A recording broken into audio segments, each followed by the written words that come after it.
అధ్యక్ష ఇప్పుడే దృష్టికి వచ్చింది. వాటిని సరిచేసే ప్రయత్నం ఖచ్చితంగా చేస్తాం అధ్యక్ష. తర్వాత సదరన్ కింద దివ్యాంగ సర్టిఫికెట్లు ఇవ్వడం ఆలస్యం అవుతోంది అనే విషయం గౌరవ సభ్యులు ప్రస్తావించారు. అయితే వాటిని కూడా ఆ సర్టిఫికెట్లు ఇచ్చే దివ్యాంగ సర్టిఫికెట్లు తొందరగా ఇచ్చే చేస్తాం. అయితే ఇంకో మాట కూడా అన్నారు, వారు ఒంటిగా ఉన్నప్పుడు కూడా అంగవైకల్యం పూర్తిగా అంగవైకల్యమే, కానీ నియమ నిబంధనలు కొన్ని సామాజిక భద్రత పెన్షన్లు తీసుకోవడానికి నియమ నిబంధనలు ఉన్నాయి. దాంట్లో ఇంత శాతం ఉంటేనే సర్టిఫికేట్ ఇవ్వాల్సి ఉంటుందనే విషయం ఉంది. కాబట్టి దాన్ని గౌరవ సభ్యుల దృష్టికి తీసుకెళ్ళి ఆ నిబంధనలు మార్చాల్సి ఉంటుంది అధ్యక్ష. ధన్యవాదాలు అధ్యక్ష. సభ్యులందరికీ రిక్వెస్ట్ అండి, మనకి క్వశ్చన్ అవర్ ఓన్లీ 1 hour. ఇప్పుడు 3 క్వశ్చన్లు 1 hour పూర్తయింది. అంచేత దయించి మీ అందరిని రిక్వెస్ట్ చేసేదంటే ఎవరైతే సిగ్నేచర్ పెట్టారో వాళ్ళకి అవకాశం ఇస్తాను తప్పించి మిగతా నాకు టైం లేదు అనేది భావించొద్దండి. Question number 70.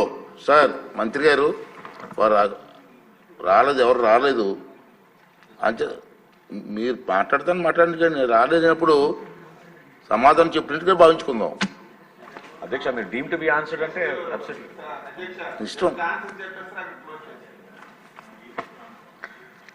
అధ్యక్ష మొదటి ప్రశ్నకు సమాధానం లేదండి. ప్రస్తుతం ఉచిత గ్యాస్ సిలిండర్లను రాష్ట్ర ప్రభుత్వం అందించడం లేదు. అయితే 2016 నుంచి 24 వరకు ప్రధాన మంత్రి ఉజ్వల యోజన పథకం కింద కొంతమంది లబ్ధిదారులకి ఈ ప్రయోజనం చేకూరుతున్నది. రెండో ప్రశ్నకు సమాధానం, కేంద్ర ప్రభుత్వం పిఎంయువై పథకం కింద 9,65,361 మంది లబ్ధిదారులకి మొదట ఉచిత ఎల్పిజి సిలిండర్తో పాటు ఉచిత ఎల్పిజి కనెక్షన్ కూడా మన రాష్ట్రంలో ఇవ్వడం అవుతుంది. అధ్యక్ష ఎన్డీఏ కూటమిలో భాగంగా మేము ఇచ్చిన మేనిఫెస్టోలో ఖచ్చితంగా మహిళలకి ఉచిత గ్యాస్ సిలిండర్ల గురించి ప్రస్తావించాం. దానికి మన ప్రభుత్వం కట్టుబడి ఉంది.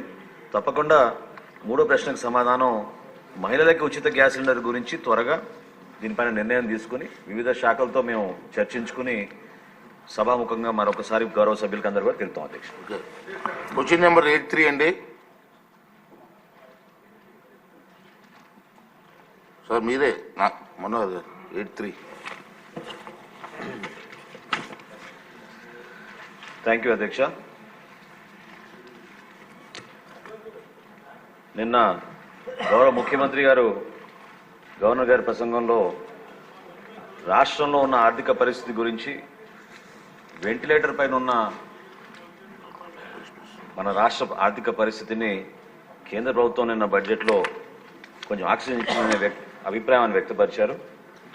ఈరోజు ఈ ప్రశ్నకి సమాధానంలో కూడా మీకు అర్థమవుతుంది. ఒక పర్ఫెక్ట్ ఎగ్జాంపుల్ ఇది, ఏ విధంగా మన రాష్ట్రాన్ని వీళ్ళు ఆర్థికంగా ఎన్ని ఇబ్బందులు పెట్టారనే దానిపైన మనం ఖచ్చితంగా ఈ ప్రశ్న ద్వారా మనం మాట్లాడుకోవచ్చండి. రైతులకి చెల్లింపుల విషయంలో బకాయిలు ఇంకా ఉన్నాయండి. మొదటి ప్రశ్నకు సమాధానం అవునండి.